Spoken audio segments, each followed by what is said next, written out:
Три клучни позиции во обвинителството ќе се пополнуваат во наредниот период. Ќе се бираат тројцата шефови сместени во оваа зграда на КЕО на Вардар.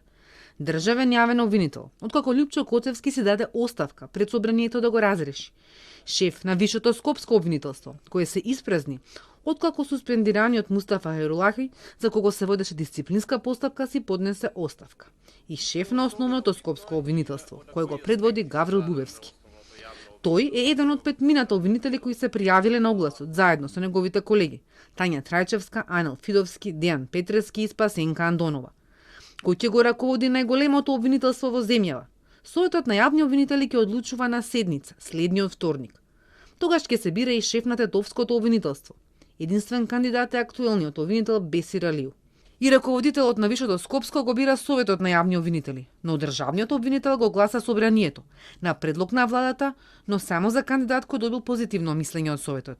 Експертската јавност бара аргументиран избор на кандидат со интегритет. Клучно ќе биде тука да ја видиме дебатата, аргументите за и против определени кандидати и со тоа и соодветно образложение на конечната одлука за избор или неизбор на определен кандидат, како би можеле да знаеме дека клучните кандидати се избрани токму за овие позиции. Особено кога станува збор за оние раководни позиции, како што е изборот на републичкиот јавен обвинител, мора да биде јасно демонстрирано дека кандидатот кој е избран не само што поседува интегритет и кредибилитет, туку има и соодветни менаџерски способности и поседува одредено визионерство како би можел да се справи со проблемите кои веќе со кој веќе се соочува институцијата. Новиот закон за јавно обвинителство помина на владина седница на крајот од минатата година, но не стаса да биде донесен за огласот за државен обвинител. Иако според владиното соопштение, со него се воведуваат измени во постапката за избор на јавен обвинител.